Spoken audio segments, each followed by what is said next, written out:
Ash Ketchum has caught a lot of Pokemon throughout his journey, like more than you'd probably remember. And while Pikachu has been in the spotlight since day one, Ash's full team roster is way more diverse and sometimes weirder than most fans remember, containing everything from the electric rat himself to interdimensional space monsters and everything in between. Over his travels across different regions and animation styles, Ash has caught, trained, released, traded, borrowed, and even been followed home by some of the rarest Pokemon out there. So today, we are going through every single Pokemon Ash has ever owned, and of course, it all starts back in the Kanto region. Up first is the face of the franchise, Pikachu. Ash woke up late on the day that he was meant to start his journey, and as a result, all of Professor Oak's starter Pokemon had been given away by the time he arrived. As such, he was left with a very temperamental and stubborn Pikachu, who refused to listen, refused to get in a Pokeball, and promptly electrocuted Ash. However, after Ash bravely fought to protect Pikachu from a swarm of Spearows, he ultimately earned the Pokemon's trust. Since that rocky start, the two of them have been completely inseparable partners across every region, and Pikachu has fought in every major battle and tournament, defeating powerful Pokemon like Lieutenant Surge's Raichu, Megas like Lucario, and even legendary Pokemon like Tapu Koko. And as he's been on this journey every single step of the way, he is one of the rare Pokemon who we have seen use Z moves and Gigantamax. Honestly, I'm almost surprised that they didn't give him a special Mega form as well. That said, it would likely involve him evolving into a Raichu first, and he's pretty starkly against that, so I guess it does make sense we didn't see one.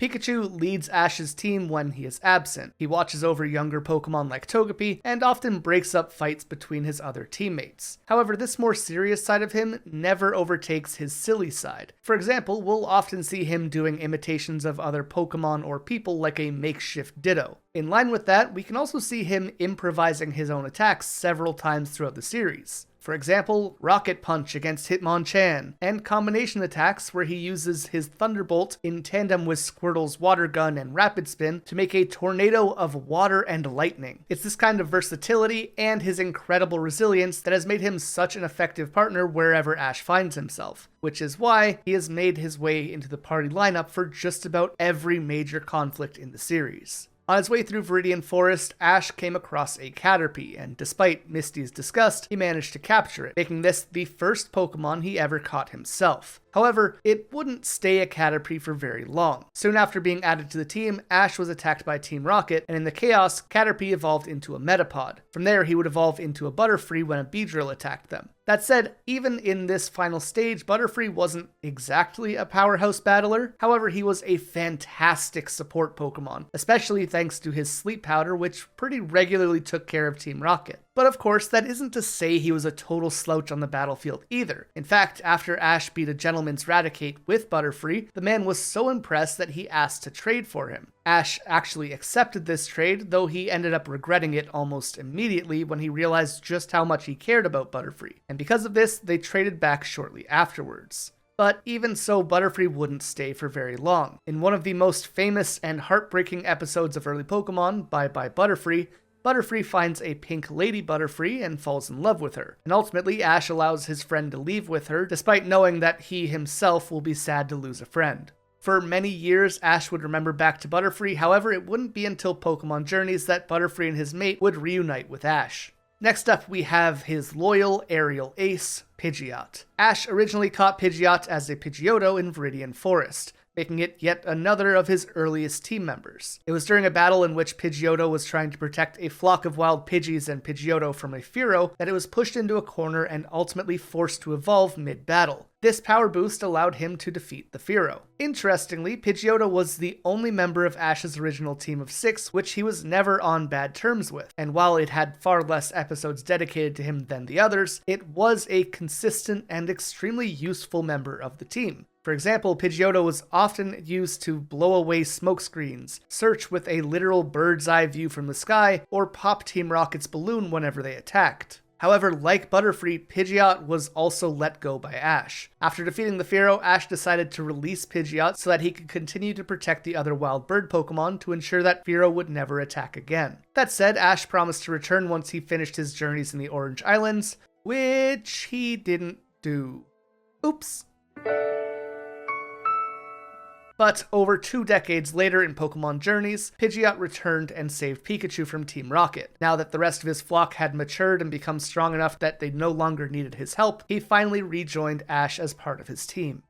Ash's third capture was Bulbasaur. Bulbasaur was found in the Hidden Village, acting as the guardian to abandoned Pokemon. This role of village protector led Bulbasaur to being hostile towards all trainers, as he blamed them for all of his friends being endangered. This was only reinforced when Team Rocket arrived and tried to steal all of the other Pokemon. Bulbasaur did manage to save an Oddish, and Ash actually ran in to help them as well, ultimately showing Bulbasaur that not all humans are bad. After fending off Team Rocket, Bulbasaur agrees to join Ash if he can defeat him in battle, which he obviously does. In line with this role as a guardian, Bulbasaur was easily one of Ash's most mature Pokemon, and if neither Ash nor Pikachu was present, he served as a pseudo-leader that kinda kept things in order. Of course, this maturity could definitely be thrown out the window whenever Squirtle was involved, as the two of them often butt heads with each other. Like Pikachu, Bulbasaur never evolved and instead stayed in his first stage throughout the entirety of his journey with Ash. Despite this, Bulbasaur made it all the way to the Indigo Plateau, where he was a core part of Ash's battle against Jeanette Fisher, and even followed him into Johto. However, he would eventually be sent back to Professor Oak's lab to help keep the other Pokemon in check, once again embracing that role as a guardian and a leader.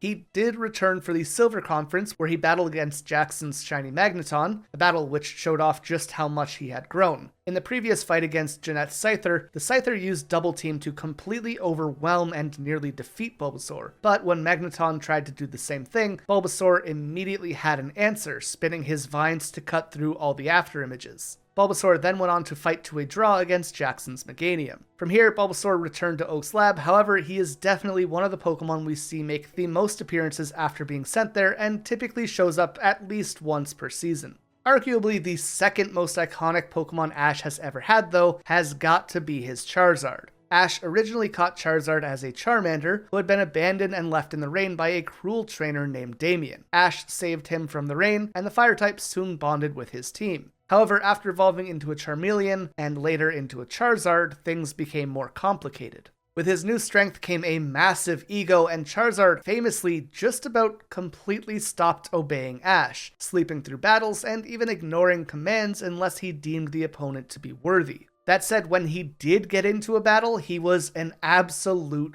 monster. But with this power came a lack of responsibility once they traveled to Johto. Ash often used Charizard against new trainers, which Misty scolded him for as it was effectively bullying. But while Misty had a problem with this, Charizard sure didn't. He continued to become more and more overconfident until the gang came across Liza. She insulted Charizard, and as a result, he wanted to show her just how great he truly was when they reached the Charicific Valley. However, as it turns out, he was just about the smallest and weakest Charizard in the valley. Seeing how much becoming stronger meant to Charizard, Ash put on a show about how he didn't want a weak Pokemon on his team, and how Charizard should just stay there to train, before he ran off with tears in his eyes.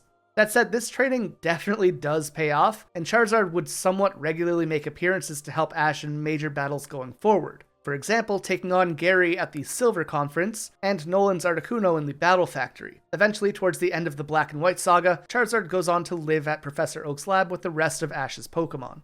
After Charizard is the correct Kanto starter, Squirtle. Ash first met his Squirtle as the leader of the Squirtle Squad, a group of abandoned Squirtles causing mischief in their town. These Pokemon were impressed and won over by Team Rocket's Meowth, who told them that Jesse and James were his pets, and in doing so, he convinced them to help Team Rocket steal Pikachu from Ash. However, Team Rocket eventually turned on the Squirtles and started launching bombs at them, even knocking the Squirtle Squad leader onto his back, which led Ash to dive between the stuck Pokemon and an explosion, ultimately earning Squirtle's trust in the process. These bombs went on to cause a forest fire, and the Squirtle Squad rushed to save their town. This eventually led to them finding their home as firefighters working under Officer Jenny. However, their leader opted to stay with Ash instead. Squirtle had a very similar history to Bulbasaur, becoming one of Ash's most reliable allies despite choosing to never evolve, as well as kinda just being a silly little guy. He made his first gym appearance against Blaine's Ninetales and went on to take part in battles against Mandy in the Indigo Plateau. However, he wouldn't stay long after that. In Johto, the gang reunited with the Squirtle Squad for the Fire and Rescue Grand Prix, after which Squirtle went on to return to his old team. However, he does, of course, make appearances afterwards. He returns for the Silver Conference and to help Ash battle Brandon in the Battle Pyramid. Unfortunately, Team Rocket once again gets involved in Pokemon journeys. They become the managers of the Squirtle Squad and work to keep Ash away from Squirtle without the Pokemon's knowledge. Because of this, Squirtle begins feeling abandoned by Ash and gets into a fight with Bulbasaur and Charizard. This is put aside when a fire breaks out and the three of them begin working together to help. After this event, Squirtle learns the truth, hugs Ash, and returns to be with Officer Jenny and the rest of his squad. But Squirtle wasn't the only water type in Ash's early team. He also caught a Krabby. To this point, about half of Ash's captures had been made by friendship rather than skill as a trainer. And Misty was saying that this was all basically a fluke. So Ash went to the beach, found a tiny Krabby, and fought it with a stick until he caught it in a Pokeball. I'm not sure if this actually proves Misty wrong, but I guess he did technically catch the Pokemon. That said, as Ash's 7th Pokemon, Krabby was then transferred to Professor Oak's lab immediately, where it was revealed that he was about half the size of Gary's Krabby. But you know what they say, size totally matters. Krabby wouldn't be used until the first round of the Pokemon League against Mandy's Exeggutor, a battle which was so difficult that it forced Krabby to evolve into Kingler, allowing him to defeat Exeggutor as well as Mandy's Seadra and Golbat. After the Indigo Plateau, Kingler makes another appearance in the World Cup when Ash realizes that the only water type he has is Totodile, and so Kingler is called back to battle for him. He was also going to fight in the Silver Conference, but he was injured by Voltorbs before the match, leading to Squirtle filling in instead. And that's kinda the last time that Kingler was ever relevant, unfortunately. Ash's next Pokemon was a fighting type in Primeape. After learning that Gary had caught 30 Pokemon already while Ash was at 7, he sets out to catch more Pokemon for himself in trying to catch up. He soon finds a Mankey who takes some of Brock's food and tries to catch it, but instead catches a rice ball. This angers Mankey to the point that he steals Ash's hat, and the little monkey soon comes across Team Rocket, where he is promptly kicked by James. This once again angers Mankey, this time to the point where he evolves into a very upset Primeape. Luckily, Charmeleon manages to defeat it, and Ash adds Primeape to his team. That said, this was a Pokemon that Ash had to be very cautious about using. For example, he didn't end up bringing it to a battle against Erica, as he thought that this Pokemon's anger would cause him to lose the fight. However, Primeape was perfect for the P1 Grand Prix, a fighting type tournament. Primeape actually listens to Ash here eventually and wins the whole thing. After which, they're approached by Anthony, who offers to train Primeape to become a true champion. And so, Ash agrees to leave Primeape behind, and he has never been back since. The next Pokemon Ash catches is Muck. When arriving in Gringy City, there is a massive electrical outage as the power plant is being overrun by Grimers. These Pokemon were eventually taken care of by a swarm of Magnemites and Magnetons, leaving only their leader Muck standing. With Pikachu's help, Ash manages to defeat and capture this Pokemon. However, Muck was immediately sent to the professor's lab as he smelled too bad to keep on hand. Basically, Ash said, "Oh, this is yucky, I'll make it someone else's problem." But over time, this smell seems to just disappear as it never bothers anyone again, which is probably for the best, as this is easily one of the most affectionate Pokemon that Ash has ever caught, and he tends to smother people in sludgy hugs every chance he gets. Muck made his debut in battle in the Indigo Plateau against Jeanette Fisher, where he manages to take out a Bellsprout that defeated both Pikachu and Bulbasaur. He then returns to battle Gary in the Silver Conference, where he fails to beat both Blastoise and Scizor. And aside from those rare moments, Muck is pretty much relegated to living in Oak's lab, where he jumps on the professor almost every time we see him.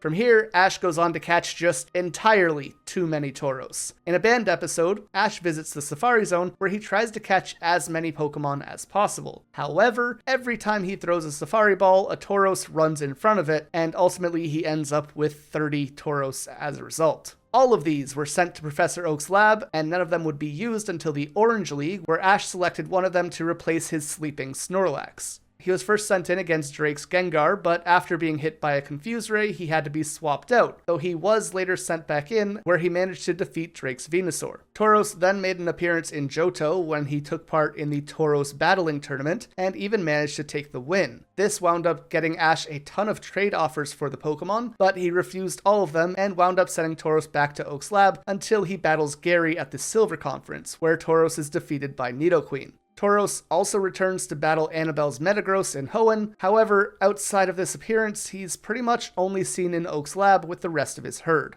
Yet another water type in Ash's roster is Lapras, the first Pokemon he caught in the Orange Islands. Lapras was found injured and separated from its pod, and initially they were terrified of humans. However, they grew close to Ash after he rescued them from Team Rocket. Lapras soon became both a trusted battler and a convenient mode of transportation across the Orange Islands. Rather than making their debut in battle, Lapras was instead first used in a wave ride race against Sissy and her Blastoise in the Mekon Gym. They were also called in for the Naval Gym and the battle against Drake, though neither of those was particularly successful. After the Orange League, Ash found Lapras' pod, however all of them hated humans because of Captain Crook, and as such they refused to allow Lapras to rejoin them now that they had partnered with Ash. But once Captain Crook and his Tentacruel were defeated, Lapras earned the herd's trust once again, and they left Ash's party to be with their family. In Johto, Lapras and their pod make a return appearance, and after defeating Team Rocket, Lapras is made the leader of their pack. And finally, Lapras would make one more appearance in Pokemon Journey, where they ask Ash for help rescuing a trapped Wailord, after which they say their goodbyes, and once again Lapras goes to rejoin their family. The final Pokemon Ash catches in the Orange Islands is Snorlax, a wild Pokemon which was devouring everything that it could get its hands on. However, it was eventually revealed that Snorlax was a very good swimmer, and the locals became worried that he would go on to reach the next island and continue to eat until there was nothing left. This Pokemon completely dominated anyone who tried to stop it until Jigglypuff was lured out and put Snorlax to sleep with Sing. This opened up an opportunity for Ash to catch it while it was passed out. We first see Snorlax being used in battle against a supersized Rhydon, where Snorlax manages to send the Pokemon flying with a Mega Punch, showing just how powerful this dude really is. Going into Johto, Snorlax took part in Rikishiki Town's sumo conference, where he won a year's worth of food, which he promptly ate in one sitting. He then went on to take down Claire's Kingdra in Ash's rematch, as well as Gary's Nidoqueen at the Silver Conference. And in the following round, Snorlax managed to take out Harrison's Hypno and Steelix as well. Then in Hoenn, Snorlax took part in a battle against Greta, and in Sinnoh he returned to help Ash win the second round in the Lily of the Valley Conference. While it might be a bit of a hassle to keep Snorlax well fed, he has consistently been one of Ash's most powerful and reliable Pokemon, essentially rocking a 100% win rate in battle, which is fantastic because we love Snorlax in this house. He is easily one of the most useful Pokemon Ash has ever had, at least when he's awake. From here, Ash and the gang go to the Johto region, where Ash adds another 6 new Pokemon to his team, and just like in Kanto, his first capture is another bug type, Heracross. Heracross became interested in Ash after he helped settle a territorial dispute between Wild Heracross and Pinsir that was caused by Team Rocket. This Pokemon began following Ash until he was eventually noticed, and was soon recruited into Ash's new party. Heracross was a little bit goofy and became obsessed with drinking sap, which was unfortunate for Bulbasaur, who had a whole bulb of it on his back. However, when it came time to get serious, Heracross was a pretty powerful tank that was able to flip and toss many of the massive machines that Team Rocket used in their attacks. We first saw him in battle against Rochelle's Dawn fans, and while he defeated the first one, the second one did take him out. That said, he also managed to win against Shingo's Scizor, but even so, he was sent to Oak's lab shortly afterwards. We did, however, see him come back to the team in the Silver Conference in Ash's battle against Gary, where he managed to defeat a Magmar despite a type disadvantage. But he was then defeated by Blastoise's Hydro Pump.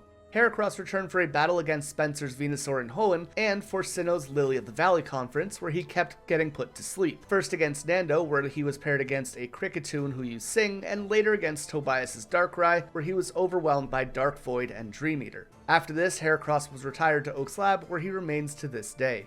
Following Heracross, we get into Ash's tradition of picking up regional starters, the first of which is his Bayleef. Ash met this Pokemon as a very stubborn Chikorita and promptly went on to absolutely dunk on her with his Charizard. to the point where he actually injured the wild Pokemon. Despite this rough start, Ash went on to rescue Chikorita from Team Rocket and won her over in the process. Continuing on this trend of battling despite type disadvantages, Ash then brought Chikorita to his battle against Falkner, where she was defeated by his Hoot. This was largely a result of Chikorita insisting that she battle to prove herself regardless of the odds or logic, and this became a bit of a problem as we later see her even refusing to be recalled in a battle against Eradicate. This is because Chikorita was jealous of Pikachu, so when Ash wanted to swap her out for him, she dug her heels in and held her ground. She then goes on to run away, joins a group of Pokemon by defeating their Primeape leader, and once again is targeted by Team Rocket until Ash saves her, finally earning her trust once and for all. So naturally after this, she was brought to Bugsy's gym for another bad type matchup.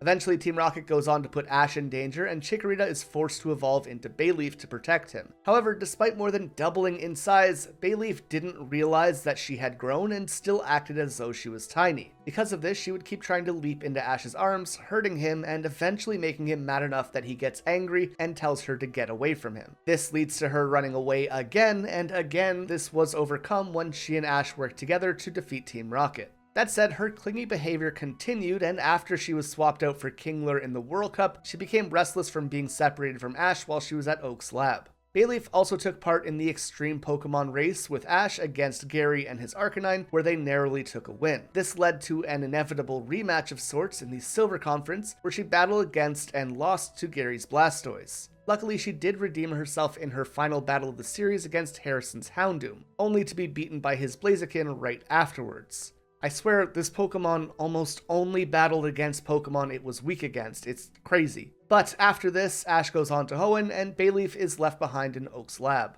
Up next, we have Ash's Quilava. Ash had learned from a trainer named Koji that there was Cyndaquil in a forest leading up to Azalea Town, and as he looked for one, he was attacked by Team Rocket and forced to hide in a cave where he finds a Cyndaquil. When Team Rocket returns, Cyndaquil uses Flamethrower to destroy their mech, but this causes an explosion and Ash catches the Pokemon to protect it from the blast. Koji then arrives and challenges Ash to a battle for ownership of Cyndaquil, and despite Koji using a Sandslash and having a type advantage, Cyndaquil still wins the fight. However, Koji is a sore loser and steals Cyndaquil in a net, only for the Pokemon to burn him and return to Ash. From here, Cyndaquil became a mainstay in most of Johto's gym battles. He takes on Bugsy's Scyther, two of Whitney's Pokemon, Morty's Ghastly, Jasmine's Steelix, and Price's Dugong. However, he also had a few rough losses, including Price's Piloswine, a Venusaur, a Magby, and Jackson's Magneton, all of which leads Ash to consider evolving Cyndaquil, though this doesn't end up happening yet, and instead he is sent to Oak's lab. Later in the Lily of the Valley conference, Cyndaquil was once again attacked by Team Rocket and managed to evolve into a Quilava in a battle against their mech. This new form allowed him to take on Nando's Armaldo, though he also gets knocked out in doing so. But after this, it was back to Oak's lab for Quilava.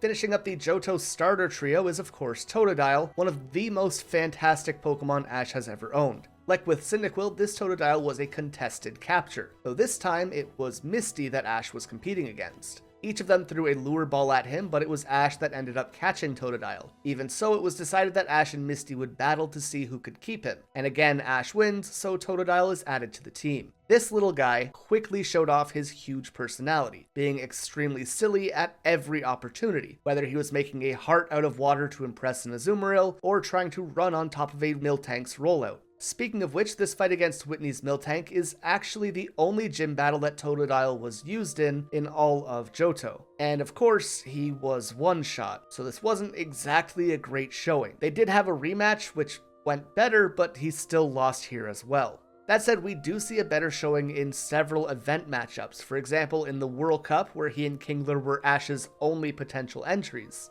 Here, Totodile defeats a Kingdra, though he does lose to Misty's Poliwhirl shortly afterwards. Then in the Battle Park, he takes out a Charizard, and in an unofficial gym, he lost to a Lantern. As for the Silver Conference, he was defeated by and then redeemed himself against Harrison's Sneasel. He got smashed by Macy's Electabuzz, and ultimately he was taken out by a Hypno. With a very rough battle history, Totodile was ultimately sent back to Oak's lab when Ash left the region. On to Ash's first shiny Pokemon, Noctowl. This was a rare Pokemon that Dr. Wiseman was trying to capture, however they were using traps and tricks rather than traditional Pokeballs, something which upset Ash to the point where he tried to capture the Pokemon himself the right way. This was interrupted when Team Rocket attacked, and Ash had to desperately try to save the Noctowl from one of their mechs, only to get himself caught in the process. The freed bird then returned to Ash's team, and then led the rest of his Pokemon to come and save him. After Team Rocket was defeated, Noctowl challenged Ash to a battle, and once the battle was over, Ash managed to capture it. This Pokemon was able to use hypnosis to fool opponents. For example, he tricked a Fearow into thinking that he was a Charizard, and made it run away out of fear. Noctowl was at the center of Ash's plan to take on Morty in Ecruteak's gym, using Foresight to allow his Pokemon to take on the Ghost types. Noctowl was also used in the first battle against Claire, though it really didn't go well, to the point that he wasn't even brought to the rematch.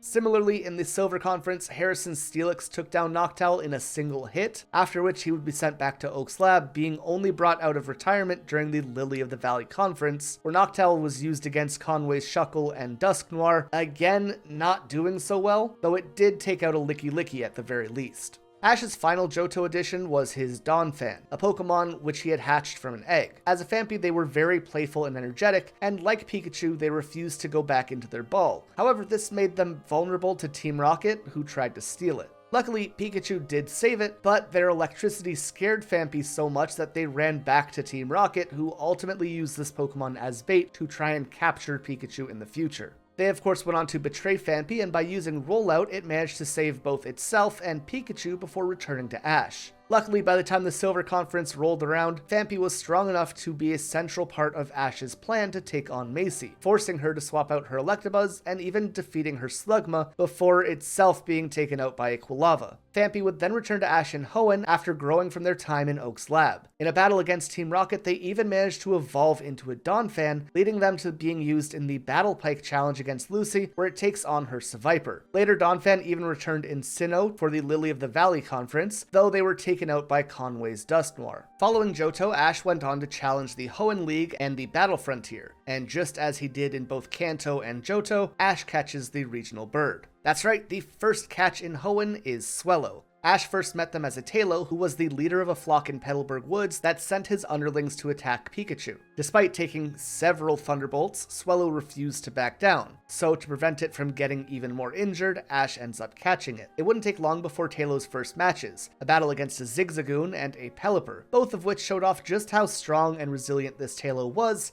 However, the Pelipper had a Magby hidden in its mouth, and a surprise flamethrower leads to Tailo's loss. Similarly, but in a much less silly way, Tailo was also sent in against Brawly's Machop and gets taken out despite the type advantage. On the other hand, in the Crossgate Pokeringer competition, Tailo became so determined to win that they actually evolved into a Swellow, and it immediately turns things around, proving its strength by defeating Winona's shiny Swellow, teaming up with Pikachu to take on Tate and Liza's Solrock and Lunatone, and even beating Juan's Whiscash. Swellow remained a major part of Ash's strategy going into the Evergrande Conference and the Victory Tournament, taking on Katie's Venomoth and Scizor, drawing against Morrison's Gligar, and defeating Tyson's Hariyama and Donphan, definitely turning things around since the time they were a Tailo. Swellow also followed Ash to the Kanto Battle Frontier, where they were used against Tucker and Spencer, though when Ash left for Sinnoh, Swellow was sent to Oak's lab. That is until the Lily of the Valley Conference, where they were brought back to battle Tobias, matching up against a Latios in a very unfortunate way. But Tobias is an obvious hacker, so we can just pretend that Swellow went out on a high note instead.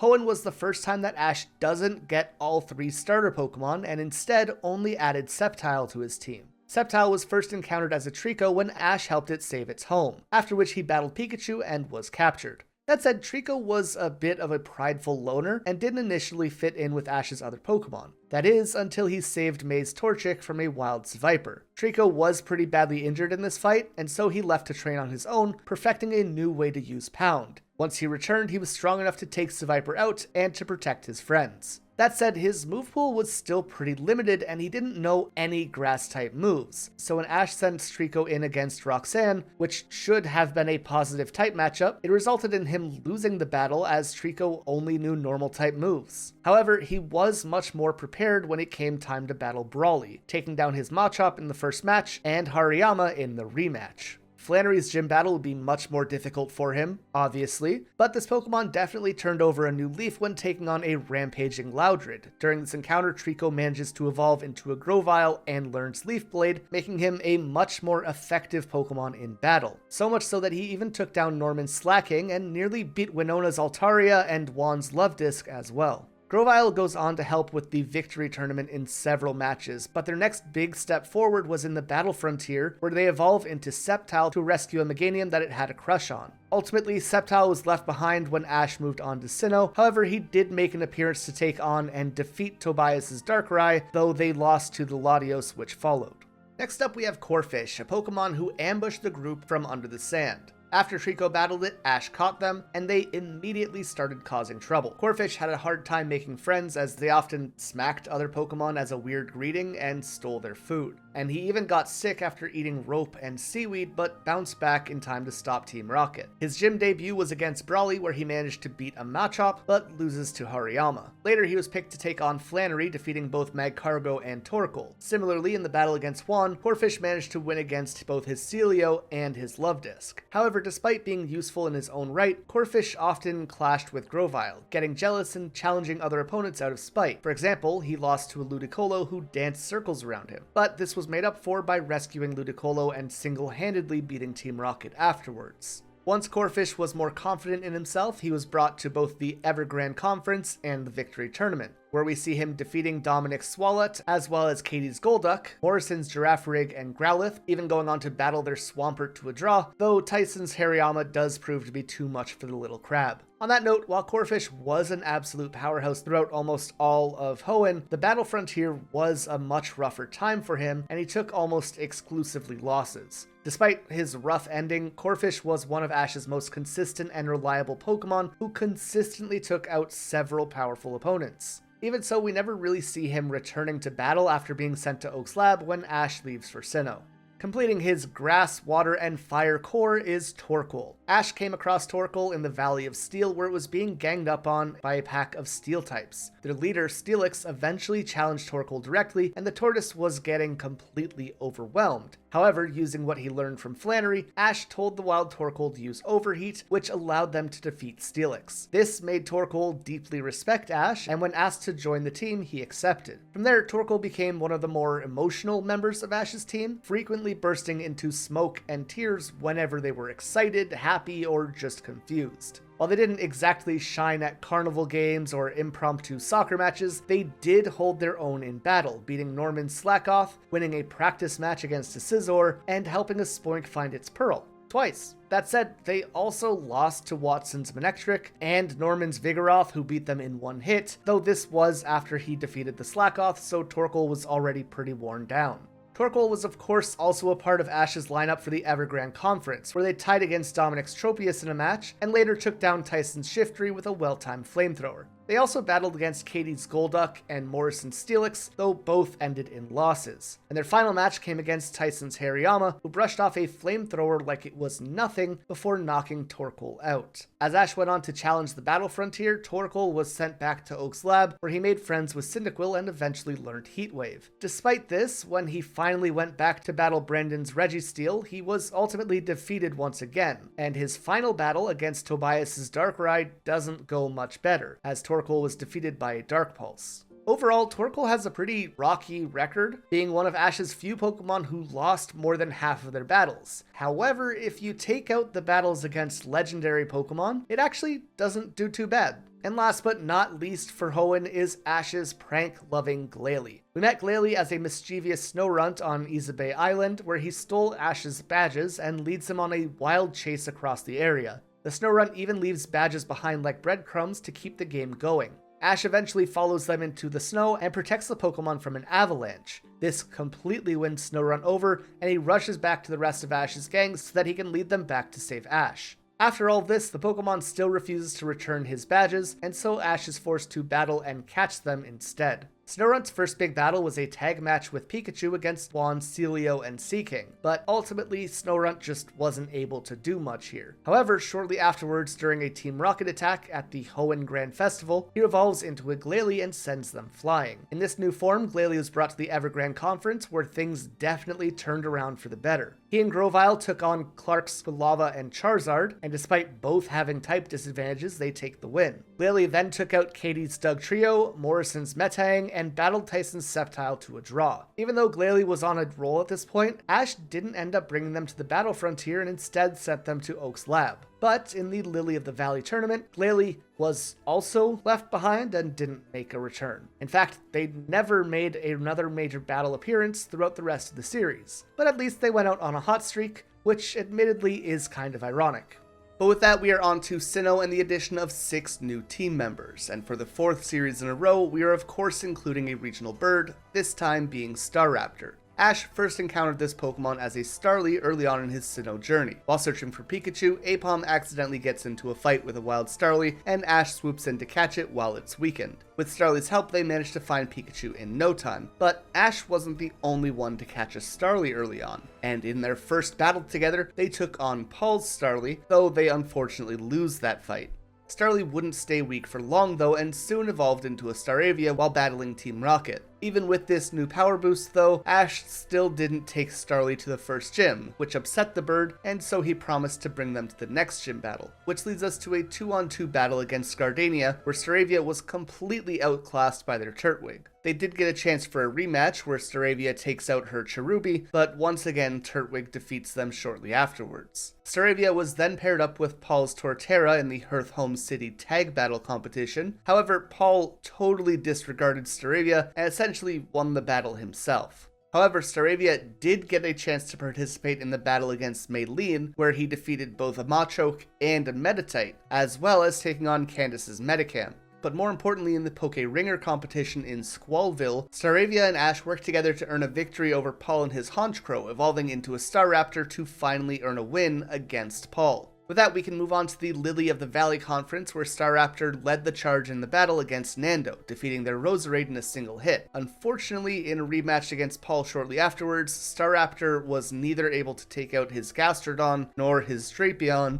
marking a final loss before being sent to Professor Oak's lab when Ash moved on to Unova. Ash's next Pokemon is his Torterra. Like Staraptor, Ash caught this Pokemon in their first stage as a Turtwig. This Pokemon had been acting as a forest guardian near an old woman named Clara's house, stopping fights between wild Pokemon whenever he came across them. Eventually, Team Rocket crash lands in this forest while trying to steal Pikachu, and so Turtwig defends Pikachu as well. Then when Ash and the others arrived, he assumed that he was also trying to steal Pikachu, so Turtwig attacks Ash as well. Once things are all explained, Ash and the gang are about to leave when Clara suggests that Turtwig joins them on their journey, and after a quick battle, he is added to the team. However, Turtwig struggles to follow orders in their first battle, and this hesitation leads him to losing a battle against Paul's Chimchar. That said, this was remedied pretty quickly. By the time Ash was ready to take on Rourke, Turtwig was able to defeat their Cranidos, and in their rematch even took them down after they evolved into a Rampardos. But when he came across Gardenia's much faster Turtwig, he took a pretty heavy loss. However, in their rematch, Turtwig went on to not only defeat her Turtwig, but also her Roserade as well. While taking part in the Hearthhome City tag battle competition, Turtwig was paired with Paul's Chimchar in a battle against a Zangoose and a Metagross. However, Chimchar was already injured going into it, and to make matters worse, Paul even ordered them to attack Turtwig. Paul eventually gave up on giving commands to Chimchar, but once Ash stepped in to control both Pokemon, they managed to take the win. Turtwig went on to struggle in Crasherwig's gym, but they received a much needed power boost shortly afterwards when they evolved into Grottle while battling Paul. Unfortunately, most of Ash's strategies with Turtwig were based on speed, and now that they were larger, bulkier, and slower, there was an awkward adjustment period as they tried to get used to this new body. But luckily, with the loss of speed came a much higher defense, which Grottle made use of to defeat Candace's Sneasel. His abilities were only heightened in Sunyshore City, where Grottle evolved into Torterra in a battle against Team Rocket. However, even in this final stage, he continued to struggle. He lost to Bertha's Hippowdon, Volkner's Electivire, Electivire, and Paul's Drapion, leaving Torterra as Ash's Pokemon with by far the most losses in the series, and giving him the second lowest win rate among all of his Pokemon. So when it was time to move on, it was probably best that he went back to Professor Oak's lab. On the other hand, one of Ash's Pokemon with the highest win rates is his Infernape. We've mentioned Paul's Chimchar a few times to this point, but essentially, after being used, abused, and thrown away by Paul, Ash recruits this Chimchar onto his own team. With Chimchar now under his control, Ash and Paul went on to defeat Conway and Dawn to win Hearthome City's tag battle competition. Soon after the tournament, the gang has a picnic, and Chimchar begins to compare how he had been treated by Paul with how Ash and his friends are treating their Pokemon. And because of this, the Pokemon breaks down into tears from being so happy with this new life. Even so, Chimchar was plagued by nightmares about Paul until Meowth stepped in and told him that he was safe now and explained that his new friends would take care of him. Chimchar's first battle with Ash would be against Maylene, where he struggled against her Meditite and was ultimately defeated by Lucario, despite putting up a pretty solid fight. Soon after, Ash and Chimchar ran into Paul, leading into a tense battle where Chimchar faced his former trainer's Ursaring. This was a brutal fight, and Paul's harsh tactics pushed Chimchar to the edge, triggering his Blaze ability and allowing him to overpower Ursaring, but causing him to lose control and go on a rampage. Ash swooped in, hugged the flaming Chimchar, and calmed him down, promising that they would learn to control this wild power together. In the Hearthome City gym battle, Chimchar managed to take on Fantina's Miss Magius and her Drifblim, earning Ash the Relic Badge. Similarly, against Byron, Chimchar took out Bronzor despite its heatproof ability and use of Rain Dance, and then continued to take out his Steelix immediately afterwards. Then in the battle against Candace, Chimchar defeated her Snover and Abomasnow. This little dude was a badge collecting machine, and he only got stronger. Ash soon had a rematch with Paul, and Chimchar defeated Ursaring, causing him to evolve into Monferno. From here, it wouldn't take long until Monferno was used against Berries and Polion, and once again evolved, this time into Infernape. This new stage allowed him to take out Volkner's Jolteon and Luxray, which earned Ash his final Sinnoh badge. That brings us to the Lily of the Valley conference, where most of Ash's Pokemon were sent back to Professor Oak's lab, while his older Pokemon returned to the spotlight. However, Infernape had to come back for the final battle against Paul, going on to take out his Aggron, Ninjask, and Electivire, proving that Paul had thrown away what could have easily been his strongest Pokemon if he hadn't been such a bastard. After the conference, Ash went on to Unova, and Infernape was sent back to Oak's lab. However, in Pokemon Journeys, it had been revealed that Infernape had been training with Ash's other fire types and went on to battle Moltres with Ash's help. However, the legendary bird does win this battle in the end. Regardless of that though, Infernape was definitely one of Ash's best Pokemon and has one of the best storylines in the series. So we have a Torterra, an Infernape, and naturally we need our water counterpart, Buizel. Ash catches a Buizel instead of getting an Empoleon because Dawn already has a Piplup.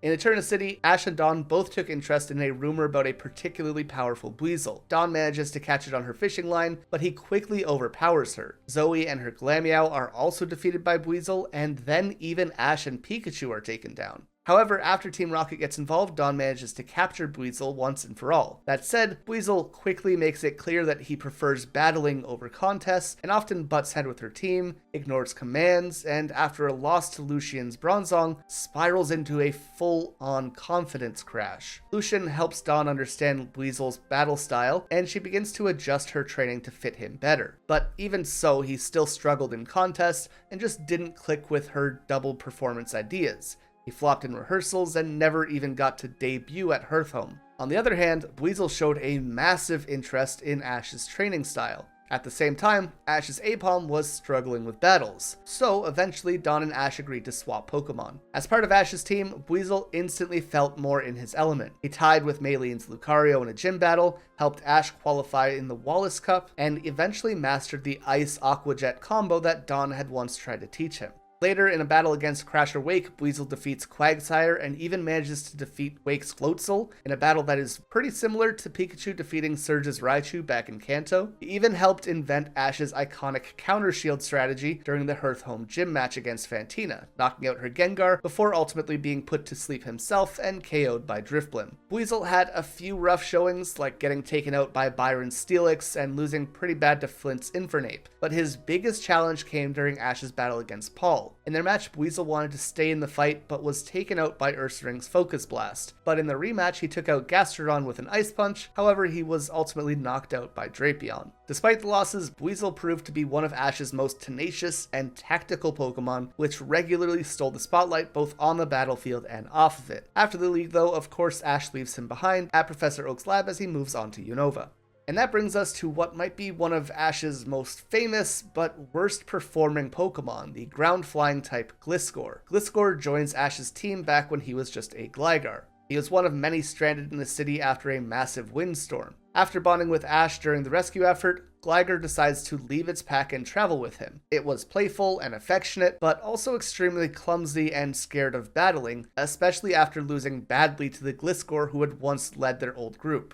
Still, with support from Ash and a Razor Fang from Gary, Gligar pushes past its fear, saves Ash from a fall, and evolves into Gliscor himself. But evolving definitely didn't mean that they were any less clumsy, goofy, or emotional. As a Gliscor, it became a regular part of Ash's rotation, defeating Byron's Bastodon and unfortunately losing to Candace's Snover, Paul's Torterra, and McCann's Scizor twice. However, McCann took an interest in training Gliscor as an air battler, and Ash leaves the Pokemon behind with the man for training until his final battle with Paul in the Lily of the Valley Conference. All of that just for him to not be able to stop Paul's Ninjask, to barely beat his Drapion, and to get bodied by his Electivire. With a staggering average of losing 3/4 of his battles throughout the series, Gliscor was retired and sent back to Oak's lab when Ash went on to Unova. But at least he had a fun personality.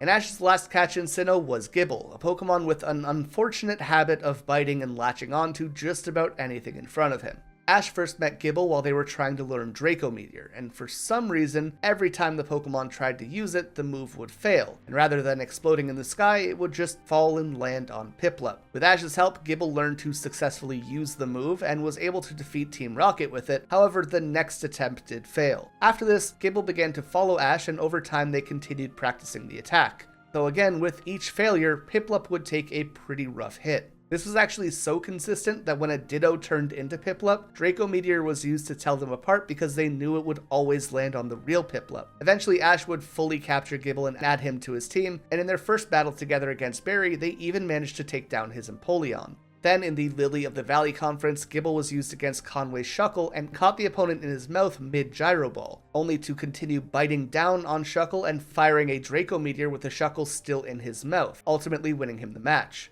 He then went on to defeat Conway's Dusknoir and won the match for Ash. However, in the semi-finals, Gible was matched up against Tobias's Darkrai, which went about as poorly as you would imagine. After which, just as it was for all of the other Sinnoh Pokemon, Gible was sent back to Oak's lab when Ash went to Unova. Speaking of Unova, this is the only region that Ash caught more than 6 Pokemon other than in Kanto, adding a full 9 to his team. And say it with me, we are starting with the regional bird. Soon after arriving in Unova, Ash encountered a flock of Pidove and had Pikachu battle one of them before catching it. That said, she is basically sent in to fight Team Rocket almost immediately after this, and was quickly knocked out as they were still tired from their fight with Pikachu. However, Pidove does prove useful pretty soon. She helped Ash catch Snivy, which was overwhelming all of his other Pokemon through using Attract. Luckily, Pidove was also a girl, and she was immune to the effects and could fight on even footing. Pidove went on to help defeat a Venipede who had been running rampant in Castelia City, and also evolved into a Tranquill.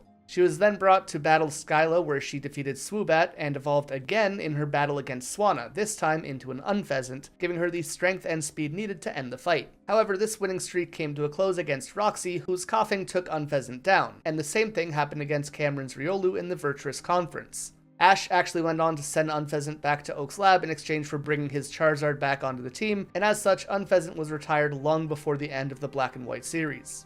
After our bird is of course our starter Pokemon, starting off with Oshawott. This Pokemon was one of the 3 options Professor Juniper was offering to new trainers as partners. However, Oshawott took an interest in Ash and followed him when he left the lab. This turned out to be pretty helpful as he almost immediately went on to free Pikachu and Iris's Axew from Team Rocket. He then went on to ask Ash to join him, and with Juniper's blessing he was added to Ash's team. Oshawott made his official battle debut against Syllin's Pansage, where he overcame a type disadvantage by reflecting a Solar Beam and landing a Razor Shell for the win, earning Ash his first Unova badge. While demonstrating how useful he was right away, Oshawott did have a bit of a silly side as well, along with a knack for getting himself into trouble. He developed running gags like misfiring Aqua Jet, losing his Scalchop mid-fight, and falling for almost every female Pokemon they met, especially with Emolga, Buneri, and Meloetta.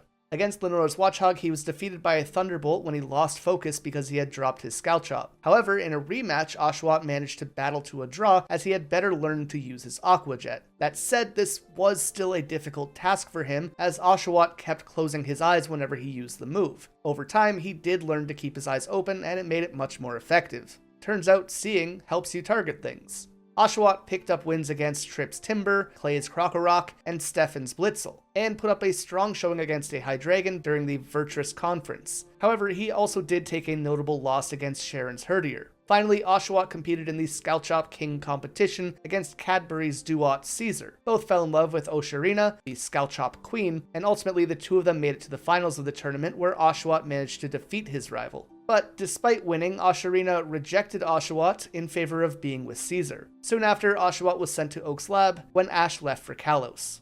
Our fire starter for the region asked the question, what if Infernape, but again? Tepig had been abandoned by his original trainer Seamus after he lost a battle against a Deerling. Seamus was so disappointed in the Pokemon that he tied him to a post and walked away. Despite Tepig's best effort, he was never able to find his original trainer again. However, he did find Ash. Or rather, Ash found him and tried to capture him while under the impression that he was an Umbreon. By this point, Tepig was covered in soot and dirt and basically starved because a rope had been tied around his mouth. Ash helped nurse him back to health, and after helping save Pikachu from Team Rocket, Tepig went on to join Ash's party. He made his first gym appearance against Chili's Pansear in a very rough battle, but ultimately he managed to win. Then, in a rematch against Lenora, he used Flame Charge to become fast enough to overwhelm her Herdier. However, Berg's Dwebble managed to end this winning streak by landing a point-blank Rock Wrecker that knocked out Tepig.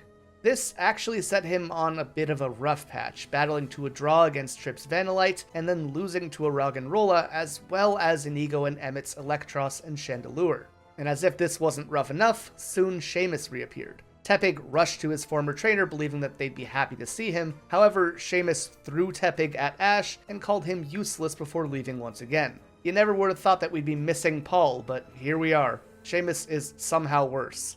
This angered Ash to the point that he challenged Seamus to a battle. This was going to be a double battle with Tepig and Snivy taking on Seamus's Emboar and Heatmore. But when the fight started, Tepig froze. Seamus went on to keep insulting Tepig, and his Pokemon ganged up on Snivy. But when Snivy sacrificed himself to take a powerful hit for Tepig, something changed. Seeing his friend go down to protect him, Tepig was so moved that he evolved into Pignite, going on to take down both of Seamus's Pokemon by himself. Naturally, Seamus tried to recruit Pignite back into his party after this, but Pignite just gave him a well-deserved flamethrower to the face instead. Then Pignite kinda went on to flip-flop between wins and losses. He beat Bryson's Cryogonal and then lost to his Beartic. He took out Roxy's Scolipede and lost to her Garbodor. Then in the Pokemon World Tournament Junior Cup Finals, he took yet another loss to Tripp's Superior. Luckily, the Virtuous Conference brought him a little bit of good. He was sent in against Cameron, finishing off his Hydreigon and knocking out his Ferrothorn, but then lost to his Samurott. But, 2 in a row, not bad. However, as it turns out, Pignite's real calling would be found on Harvest Island, where he entered the Pokemon Sumo Tournament, beating a Watchog, a Slacking, a Rhyperior, and a Golurk before becoming its champion. Even so, Ash would soon leave for Kalos, and Pignite was sent back to Oak's lab. Finishing off the Sinnoh starter trio is Ash's Snivy, a Pokemon who first appeared when they tried to steal cake from Ash and the gang. Iris and Sylvan thought that she had left her old trainer because she didn't respect them, and when Ash tried to catch her, she started using Attract on all of his male Pokemon to escape. Luckily, Pidove was also a female, and with her help, Ash managed to defeat and catch Snivy. Snivy's first real battle was against Tripp's Servine, and they managed to win by using Attract, though later in the same battle, she did lose to his Frillish. But this idea of Snivy using Attract to win battles is pretty common early on. However, in matchups where she can't use them, she tends to struggle pretty hard. For example, in the next match, Tripp blocked Attract by using a Leaf Tornado. With this opening, his Servine managed to take Snivy out by using Cut. Soon after this, Snivy fought Georgia's Poniard, who was also female, and because of this, the battle was very difficult. Similarly, Alessa's Emolga is also female, and without Attract, Snivy was knocked out in this battle as well. That said, she did manage to use Attract against Clay's Palpitoad, which did win her the fight, though his Excadrill came in shortly afterwards and took Snivy out. Snivy then helped Tepig in his battle against Seamus, comforting Tepig while he was overwhelmed by his emotions and going on to sacrifice herself to protect him during this fight, allowing him to evolve into Pignite and defeat his old trainer. Later in the Virtuous Conference, Snivy fought Cameron's Riolu, though the opponent evolved into Lucario midway through the fight, and ultimately he managed to win. Shortly afterwards, Snivy was sent to Oak's lab as Ash continued his journey. Following Snivy is Ash's Scraggy. Ash got Scraggy as an egg, and immediately after hatching, Scraggy tried to pick a fight with Pikachu and Ash's other Pokemon, even though he was way too weak at the time. Ash tried to catch him, but Scraggy wasn't ready yet and wandered off. While he was away, he got hurt by some Galvantula, but with Iris's help, he recovered. The next day, he tried to face the Galvantulas again, but Ash had to step in to protect him. After that, he started to trust the group a little bit more and agreed to be caught after battling with Axew to a draw. From here, Scraggy and Axew battled a few more times and stayed pretty evenly matched. Scraggy was Ash's choice for the Club Splosion tournament, where he beat a Simisage by using a new move, Focus Blast, but he did have trouble controlling it. He also managed to take down a Simipour, but lost in the semifinals to a throw after missing several Focus Blasts in a row. Scraggy was then used in Icarus Gym, where he fought Bryson's Vanillish and managed to win, however Cryogonal defeated Scraggy soon after. Finally, in the Virtuous Conference, Scraggy won his final big fight by beating a Darumaka with high jump kick and a headbutt, ending on a high note before being sent back to Oak's lab. With that said, it has been a while since Ash used a bug type, but Unova brings that back with his Leavanny. Leavanny started off as a Sewaddle, who Ash met in Pinwheel Forest. At first, Sewaddle did not like Ash at all and picked fights with his Pikachu, but after Ash protected them from an Air Slash, the Pokemon started to warm up to him. Then, after falling off a cliff, Ash catches Sewaddle, and Berg's Leavanny goes on to save both of them. From here, Sewaddle decides to join Ash's team, but Ash had to send Pidove away as he already had a full party. In Castelia City, Ash uses Sewaddle in his gym match against Berg, where Sewaddle manages to beat a Dwebble, but struggles against a Whirlipede. However, after taking on a Solar Beam, he evolved into Swadloon and manages to finish the battle. Even so, Swadloon loses quickly to Berg's Leavanny shortly after this. Later, while training with Emolga, Swadloon evolves again into Leavanny, starting to sew leaf hoods for her friends, and even helps to lead the group through a Durant cave using his thread as a trail. In the battle against Roxy, Leavanny manages to defeat her coughing, however Scolipede badly poisons him, and Leavanny is defeated. But he gets a chance at redemption in the Pokemon World Tournament's Junior Cup, where he manages to defeat a Carablast in the first round. This didn't exactly turn the tides for Leavanny's battle history though, as in their next big match in the Virtuous Conference, they are defeated by Stefan Sock, despite getting a Swarm boost during the fight. Shortly after this, Leavanny goes on to join Ash's other Pokemon at Oak's lab. On to Ash's Palpitoad. Palpitoad first shows up while leading a group of Tympole in a lake that Ash and his Oshawott enter. Ash was looking for an underwater plant to help his team recover from poisoning, but Palpitoad thought that they were intruders and ordered his Tympole to attack. He even called Stunfisk in for backup, but once Sillin caught it, Palpitoad had to battle Oshawott himself. He ultimately loses this, and Ash manages to capture him. Palpitoad's first real battle with Ash came during the Club Battle Tournament, where he beat Burgundy's Stoutland. Then in the semifinals, he took down a Darumaka with just one Hydro Pump to help Ash move on. Ash later used Palpitoad against Alessa's Zebstrika, and he pretty handedly won. However, Emolga's speed allowed it to overwhelm and defeat Palpitoad.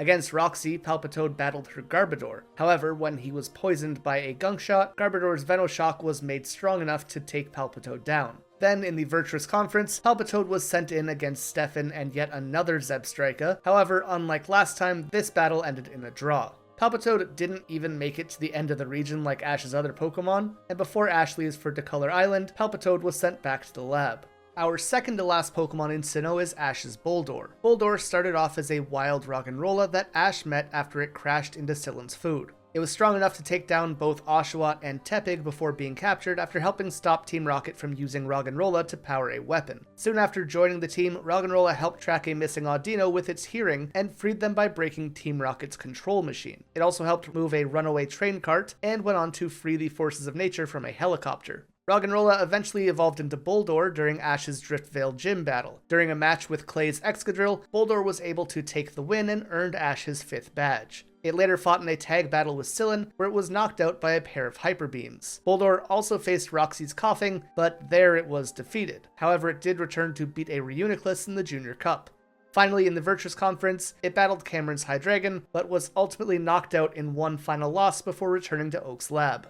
And Ash's last addition to his team is easily one of his most popular Pokemon of all time, Krookodile. Krookodile began his journey with Ash back when he was still a wild Sandile. He had been acting as the leader of a group near a hot spring resort and caused trouble to get humans' attention so that he could warn them about a geyser that was about to erupt. After helping Ash save the area's Pokemon, Sandile developed a strong respect for him. He later became a recurring presence, constantly challenging Pikachu to a battle. In one encounter, a group of ducklets stole his signature sunglasses, leaving him shy and unsure of himself. With Pikachu's help, Sandile got those glasses back, regained his confidence, and evolved into Krokorok mid-battle. Although Pikachu won this fight, Krokorok became determined to follow Ash, tracking him across several cities and even helping other trainers along the way. After finally losing in a rematch to Pikachu, Krokorok was devastated until Ash offered to catch him, which he happily accepted. Krokorok quickly became a core member of Ash's Unova team. He battled Skyla's Swoobat, trained with Bryson's Beartic, and helped save the Guardian Volcarona from Pokemon hunters. During the Junior Cup, he battled Iris's Dragonite in an intense match before evolving into Krookodile mid-fight and landing a winning blow with Dragon Claw.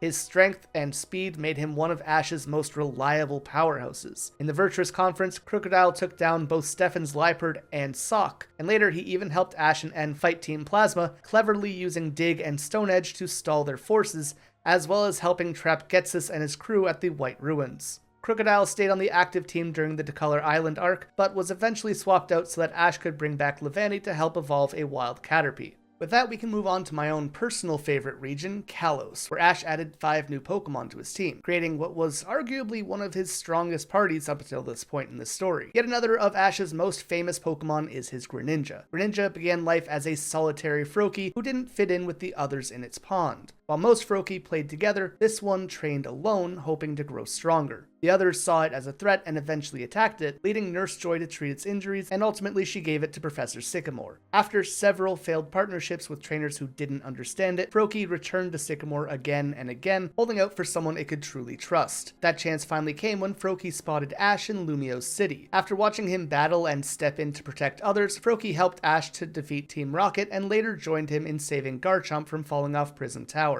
The next day, Froakie showed Ash that it wanted to travel with him and happily jumped into a Pokeball, marking the start of one of Ash's most powerful bonds. After joining Ash, Froakie quickly became a major part of the team. It helped him catch Fletchling and earned a key win against Grant's Onix, though it did lose to his Tyrant shortly afterwards. Over time, Froakie became closer with teammates like Hawlucha and trained to combine their attacks. It evolved into Frogadier during a battle against Saizo's Barbaracle and continued to grow through major gym battles, including defeating Ramos's Go-Goat. It developed a rivalry with Sawyer's Grovyle, which helped push both Pokemon to improve. By the time it battled Olympia's Meowstic, it showed precise timing and teamwork, earning Ash the Psychic Badge and setting the stage for even more growth. Greninja evolved from Frogadier during a battle in the Ninja Village, where it unlocked a mysterious new transformation after protecting Pikachu. This form, later called Ash Greninja, gave it a massive power boost and a stronger bond with Ash, so strong that they ended up sharing pain and stamina. Though this power helped them defeat powerful opponents like Bisharp and Team Flare's Pokemon, it also drained both Ash and Greninja to the point of collapse. Ash and Greninja kept training to master this transformation, and it helped them win close matches against Sawyer's Sceptile, as well as giving Elaine's Mega Charizard a serious challenge. In a sparring match against champion Diantha, they pushed Gardevoir to Mega Evolve and even unlocked a stronger version of the form, featuring a large shuriken on Greninja's back.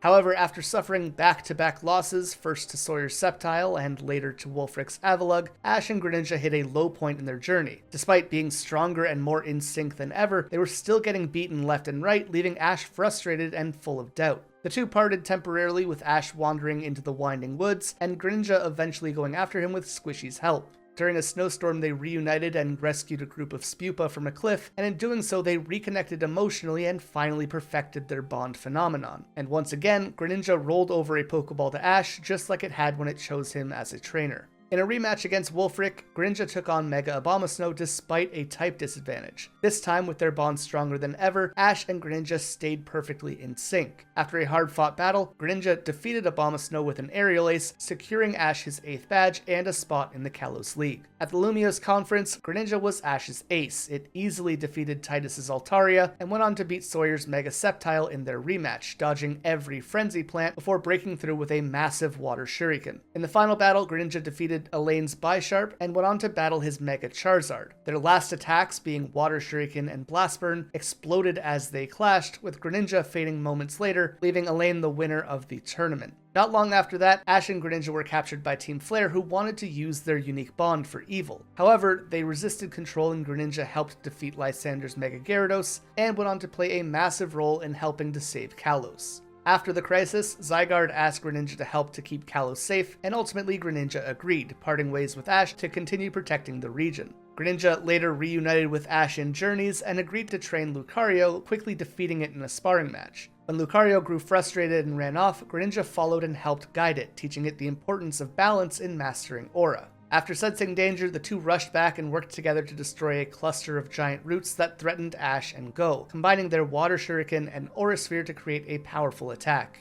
Once the threat was defeated, Greninja returned to its mission of protecting Kalos and parted ways with Ash once again, definitely leaving a mark as one of Ash's most powerful Pokemon of all time. On to Ash's Talonflame. Talonflame began its journey with Ash as a Fletchling, first encountered when it stole a berry meant for a Dedenne. After battling Froakie, Fletchling was caught and quickly became a trusted member of the team. It played a major role in Ash's early Kalos gym battles, earning a victory against Viola's Surskit, but later being defeated by her Vivillon. Fletchling then went on to train with Alexa's Noivern in order to prepare for a rematch. Unfortunately, even with this training, Fletchling lost in round 2 as well. As they went on to take on Grant's Tyrant, things didn't get any better, and here Fletchling lost again. However, soon they evolved into Fletchinder during a sky battle against Moria's Talonflame. As Fletchinder, it took on more powerful opponents, including Karina's Machoke, Ramos's Jumpluff, and Valerie's Sylveon. It also used its Flame Body ability to keep Noibat's egg warm, and went on to help it learn to fly once it hatched. Fletchinder evolved into Talonflame during a surprise encounter with a Moltres. After being overpowered by the legendary bird, it suddenly evolved mid-battle to protect Ash and his friends, learning Brave Bird in the process, though Moltres still defeated it. From then on, Talonflame became a vital part in Ash's strategy, excelling in high-speed aerial battles and supporting the team. During the Lumiose Conference, Talonflame helped Ash defeat Sawyer's Slacking, though it was later knocked out by Clawitzer in a high-speed clash. Then in the final battle against Elaine, Talonflame battled his Unpheasant in an intense match that resulted in a double knockout. After the Kalos journey ended, Talonflame was transferred to Professor Oak's lab. Yet another flying type is Ash's Hawlucha. Before joining Ash, Hawlucha lived as a forest champion, a heroic protector who earned his title by defeating a powerful Machamp and keeping the peace among wild Pokemon. He took this role very seriously, battling troublemakers like Ursaring and Conkeldurr who tried to stir up chaos. When Ash met Hawlucha, he noticed that his signature move, Flying Press, still needed work, and so he worked with the Pokemon to refine it. And after a battle with Froakie ended in a tie, Hawlucha decided to join Ash's team. He quickly became one of Ash's most dependable battlers, and though he couldn't fly, he did help train Ash's Noibat to fly, and often acted like a mentor or big brother to the younger Pokemon. Hawlucha also learned to work as a team. Even though he often clashed with Froakie at first, they eventually pulled off combo moves like the Super Flying Cut. He even went on to participate in a stage play where he acted alongside a shiny Hawlucha, and though he struggled with stage fright, he pulled through and impressed the audience with a dramatic performance and real battle skills. In battle, Hawlucha proved his strength over and over again, defeating Pokemon like Karina's Mienfoo, as well as Ramos's Weeping Bell, Valerie's Spritzee, Wulfric's Abomasnow, and even landed the finishing blow against powerful opponents like Weavile and Mega Absol in the Kalos League. Hawlucha was just another example of a very reliable Pokemon that almost always got at least one good takedown in each major fight. It never did anything super crazy, but it was consistent, resilient, and loved battles, which made it a fantastic member of the team.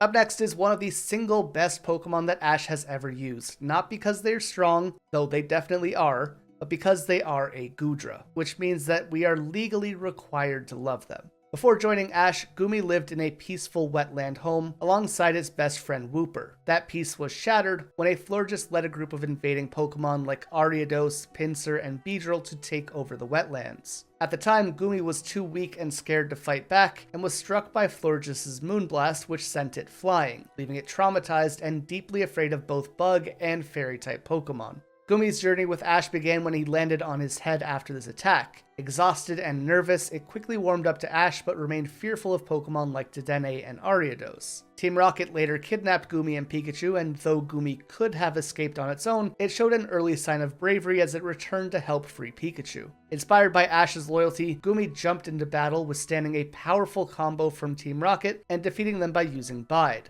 After this conflict, Gumi chose to join Ash on his journey through Kalos. In order to teach Gumi how to fight, Ash had the Pokemon watch his battle against Ramos. And later, when they were attacked by Team Rocket, Ash jumped in front of an Iron Tail to protect Gumi, causing the little guy to evolve into Sliggoo and enabling him to take out Team Rocket on his own. But that's not all. Soon after, Sliggoo and Pikachu took on Tierno's Wartortle and Raichu, and during that battle, Sliggoo once again evolved, this time into Goodra. As a Goodra, it played a massive role in Ash's gym battle against Clement, where he even managed to defeat a Luxray. It was after this battle that Goodra returned to its wetlands to help rally the local Pokemon against Florges. Despite getting injured in the fight, Goodra stood its ground and defeated Florges, though Team Rocket did interfere, which cut the battle short. Goodra then discovered that Florges had only been acting aggressively to save its sick daughter Floette, and so Goodra teamed up with Florges to drive off Team Rocket and restore the peace in the wetlands. And when all that was completed, Goodra chose to stay behind and protect its home, parting ways with Ash on good terms. Later, Goodra reunited with Ash and his friends at the wetlands, where it quickly befriended Noivern and Squishy. When Team Rocket attacked again and captured a group of Carbink, Goodra coordinated a counterattack with the help of its fellow Pokemon, blasting the Carbink free and destroying Team Rocket's mech. After the group celebrated, Ash asked Goodra to rejoin him for the Lumiose conference, and the Pokemon agreed. There, Goodra battled Sawyer's Slurpuff to a draw, and then took on Elaine's Bisharp, who unfortunately took it down with a guillotine. Goodra also joined the final battle against Team Flare, teaming up with Pikachu and later fighting Mega Gyarados. After all of this, the Pokemon shared a tearful farewell with Ash before returning to protect the wetlands. And Ash's final Pokemon in Kalos was of course his Noivern. Noibat was discovered as an egg by Hawlucha during training, and was brought back to the group just as it was about to hatch. It initially panicked, but warmed up to Ash after being fed. Eager to help the young Noibat fly, Ash enlisted the help of his own flying Pokemon, Hawlucha and Fletchinder, who tried to teach the young Pokemon to the best of their ability. However, this lesson was interrupted when Team Rocket attacked. They captured both Noibat and Hawlucha, but the two escaped in a cave where Noibat used echolocation to outwit Team Rocket, as well as Supersonic to force them to retreat. After this, Noibat went on to join Ash's team. Ash would later enter a flying relay race and assign Noibat to the final segment. Although he struggled with strong winds and lost the lead, he used his training to nearly win, finishing in second place and gaining confidence. Later, he watched Talonflame and Hawlucha battle a Zapdos. When Hawlucha was thrown off a cliff, Noibat evolved into a Noivern mid-flight to save him, and then used Boom Burst to gain the upper hand until the battle was interrupted by Team Rocket. Noivern went on to be chosen to battle Elaine's Metang, however they were eventually defeated. Then they went on to beat Sawyer's Doublade, though it was taken out by Clawitzer shortly afterwards. In the semifinals of the Lumiose Conference, Noivern fought Sawyer's Salamence, and a final exchange between Boom Burst and Dragon Rush left both Pokemon unable to continue. Then in the finals, Noivern faced Elaine's Weavile, but an Ice Beam froze its wing, and ultimately Weavile knocked it out with a Night Slash. Unfortunately, Noivern just didn't have much time to actually learn how to battle, and as a result they ended up with a pretty rough track record. Despite that, because we got to watch it on literally every step of its journey, this Pokemon definitely felt like a major part of the squad and has left a pretty significant impact.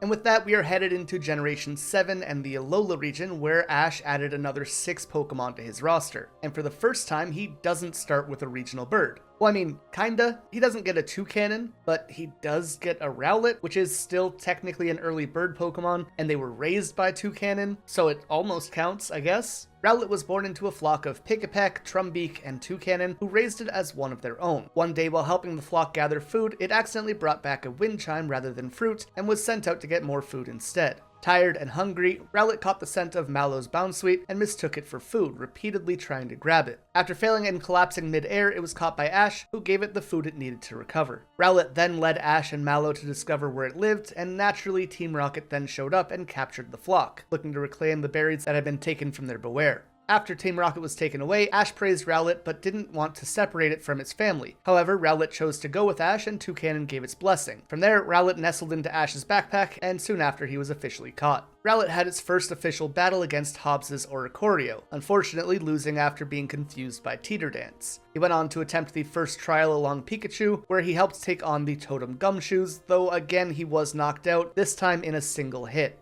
That said, Rowlet finally took a win against Hala's Crabrawler in the Melee trial. Similarly, Rowlet sacrificed himself in a battle against the Totem Lurantis, tanking a hit for Litten and allowing them to go on to clear the trial. In his battle against How's Dartrix, Rowlet struggled because of its habit of falling asleep and was ultimately defeated. Wanting to improve, it was inspired by its Pick-a-Peck family and wanted to learn Bullet Seed. While looking for suitable rocks to practice with, Rowlet accidentally swallowed an Everstone, meaning that it could no longer ever evolve again. That said, it did allow him to learn Seed Bomb, and in his rematch, it defeated Dartrix with Bloom Doom.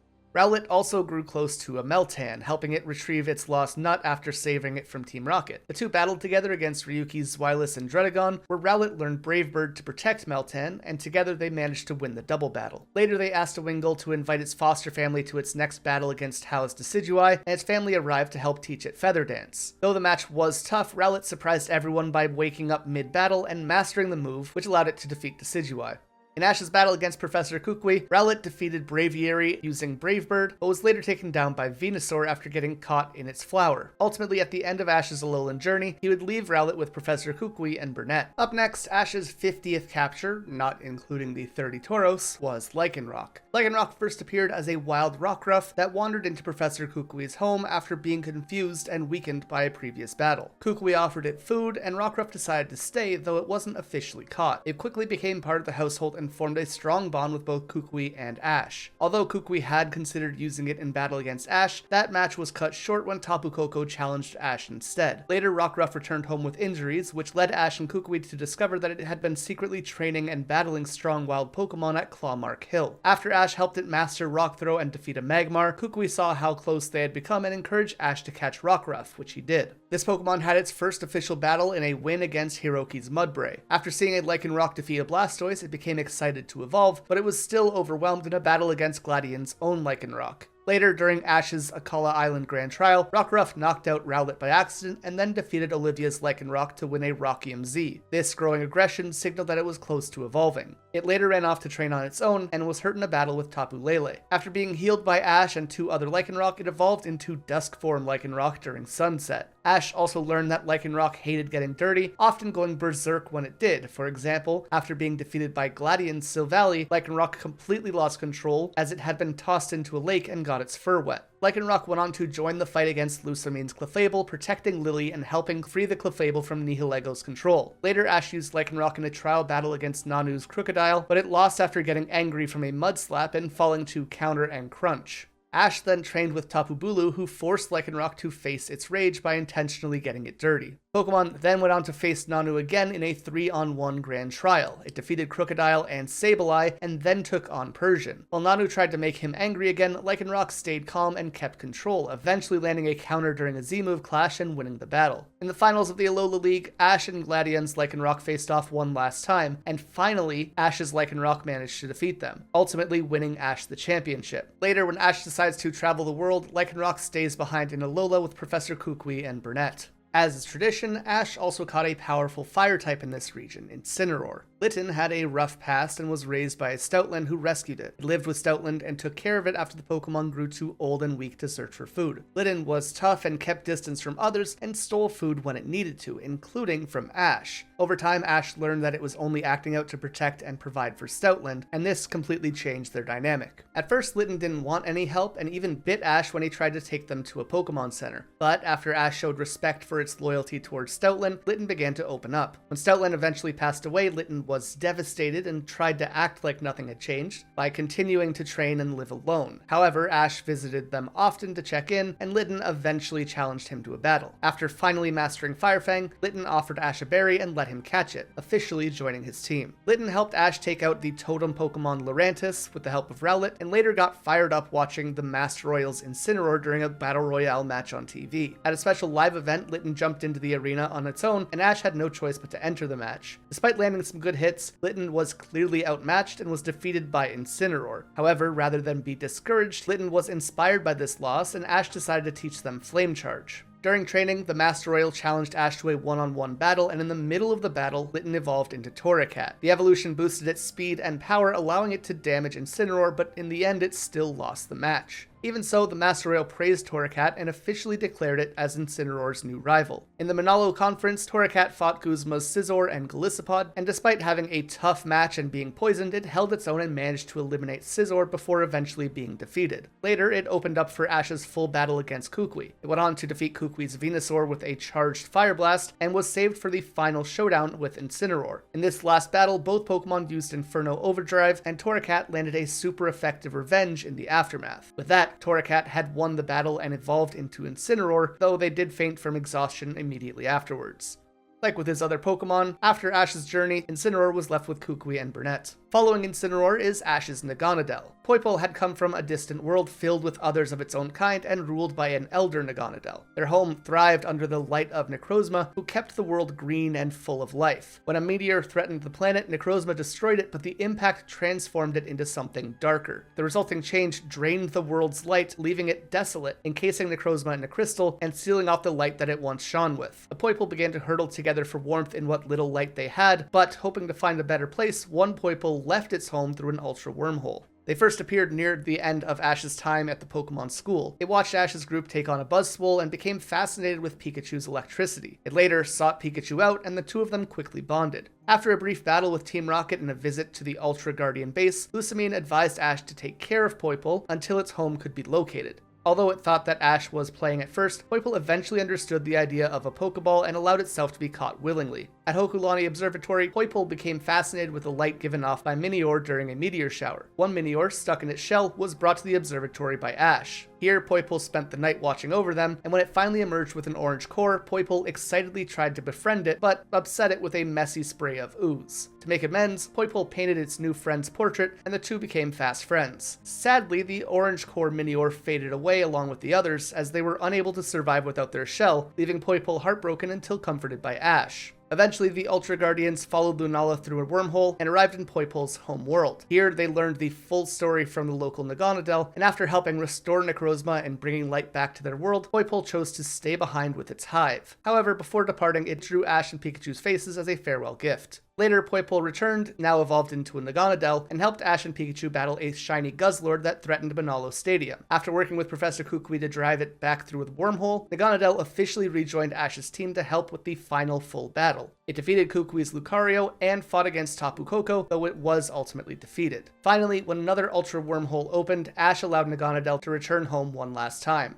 Next for Ash's Alolan Pokemon is Meltan. Meltan first arrived on Melee Island with a group of his kind. During an exploration of the sewers, the group was split up, and one Meltan ended up at the Pokemon School's Ultra Guardian base. After being chased off by Clefable, it encountered Ash and his classmates. While the others dispersed, one Meltan grew attached to Rowlet, especially after the bird helped them rescue their fallen Hexnut, which had fallen into the hands of a Murkrow. Meltan then quietly climbed into Ash's backpack and was unknowingly taken home. Meltan's nut later ended up in Team Rocket's van, and while trying to retrieve it, Team Rocket attacked, and Rowlet took the brunt of the damage trying to protect Meltan. Seeing its friend get hurt, Meltan unleashed a flash cannon and sent Team Rocket flying. This impressed Ash, and ultimately, Meltan was invited to join the team, which they accepted.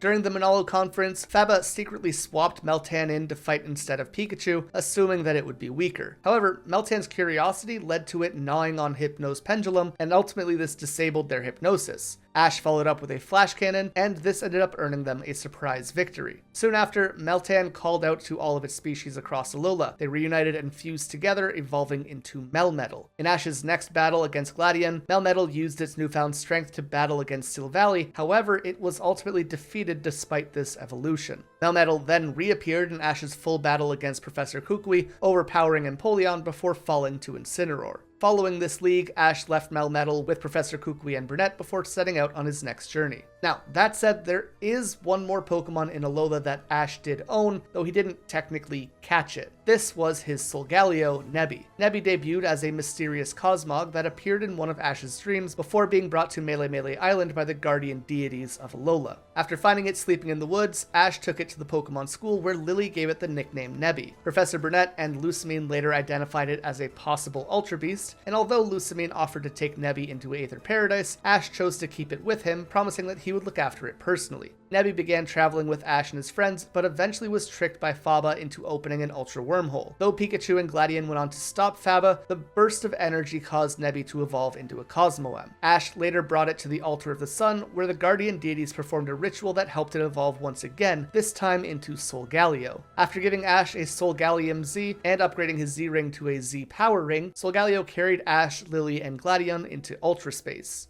In Ultra Space, they helped Ash navigate poisonous terrain, protected him from Nihilego's attacks, and joined the others in battling Lusamine's Pokemon, who were under Ultra Beast influence. And once this was dealt with and Lusamine had been freed, Solgaleo carried everyone back to Alola. When Necrozma began attacking Solgaleo and Lunala in Ultra Space, Solgaleo was injured and eventually possessed, transforming into Duskmane Necrozma. Ash and the Ultra Guardians tried using their Z moves to separate them, but this plan backfired. Only by gathering Ultra Aura from people and Pokemon across the region, along with the support of Lunala and Solgaleo, were they able to restore Necrozma to its true form and free Nebby in the process. Afterwards, Solgaleo returned to Alola one last time to say goodbye to Ash, and then took him soaring through Ultra Space. With that, we head into our final region, Galar, where Ash adds another 6 Pokemon to his roster and goes on to create what is absolutely the most powerful team he has ever used. And you know it's going to be good when our first edition is a Dragonite. Ash first met Dragonite as a Dragonair on Dragonite Island. Unlike the others, this Pokemon struggled to fly, and so Ash helped to train it by teaching it Dragon Dance and using Pikachu's Electro Web to create a makeshift trampoline. Dragonair eventually evolved into Dragonite mid-rescue when it tried to save Ash from falling. After they defeated Team Rocket, Dragonite happily joined Ash's team. This Pokemon quickly became a very powerful battler. It helped take down a giant Golurk in a raid battle, and won a World Coronation Series match against Corina's Mega Lucario. Later, it joined in a fight against a Gigantamax Centiskorch, though it was Leon who ultimately defeated them. And if all of that wasn't enough, Dragonite also competed in a food-eating contest, but unfortunately it didn't make it very far as it had a small appetite. Later, in a match against Iris, Dragonite struggled against her own Dragonite and needed to be recalled, but it was sent back in to finish off her Haxorus with a Draco Meteor. That said, on a bit of a weirder note, it was briefly devolved into an egg during a battle with Dialga and Palkia, but was restored once time was corrected. While taking on Wallace, it faced his Swampert. However, the outcome was never shown, though we do know that it went on to lose against Raihan's Flygon in Ash's Ultra Class match after struggling against a Sandstorm. During a return visit to Pallet Town, Dragonite trained with Ash's other flying types and battled Paul's Garchomp, and once again, it was defeated. Similarly, in the Masters 8 tournament, it was knocked out early by Cynthia's Spiritomb after falling asleep to Hypnosis. Finally, against Leon, Dragonite was forced out twice by Dragontail, but later returned to beat his Dragapult. However, it did lose to his Rillaboom shortly afterwards. Dragonite had a bit of a rough track record when it comes to battles, but this Pokemon is undeniably powerful and definitely played a major role in Ash winning in the Masters 8 tournament. Then we have Ash's Gengar, who was originally owned by a different trainer in Vermilion City. That trainer abandoned it after a losing streak and blamed Gengar for being cursed. Gengar took these words literally and began to wait at the spot that he was abandoned. This would eventually be the future site for the Ceres lab, where it scared off buyers and quietly guarded the place for years. When Professor Ceres moved in, Gengar's ghostly pranks didn't faze him and the building became its home once again. Gengar officially debuted in Pokemon Journeys by haunting the lab and startling Ren. After being driven off by a Yamper, it later went on to return and eventually overheard its original trainer mocking it, which set it on a rampage. Ash stepped in and helped to calm it down after fighting off Team Rocket, and Gengar was so moved by his kindness that he gave Ash a Pokeball and asked to join his team. Gengar's early battles with Ash were a pretty mixed bag of wins and losses. It defeated a Raichu with Psychic, but lost to an Electrode. It lost to Karina's Lucario and Volkner's Rotom, but always did manage to put up a pretty good fight thanks to its tricky moves and speed. And eventually, he earned Ash a victory against Marnie's Gigantamax Grimmsnarl after learning to Gigantamax itself by consuming a Max Soup. As Ash climbed the World Coronation Series ranking, Gengar became increasingly reliable. It took on Raihan's Flygon, tied against his Goodra, and beat Paul's Metagross. In the Masters 8 tournament, it scored wins against Steven's Aggron and Leon's Inteleon, burned his Roserade, and disabled Mr. Rime's Freeze Dry using its Curse Body, setting things up for its teammates despite being defeated in its final battles.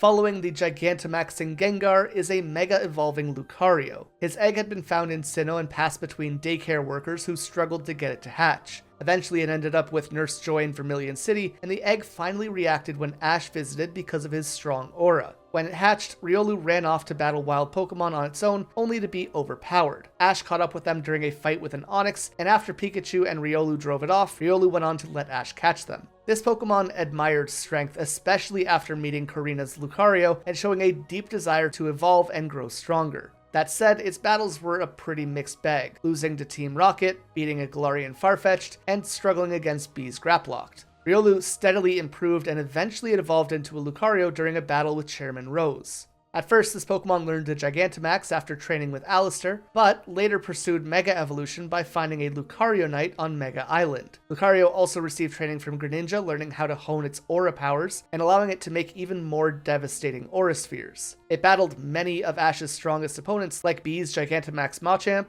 Cynthia's Togekiss and Garchomp, and landed pretty solid hits against Leon's Dragapult and Mr. Rime.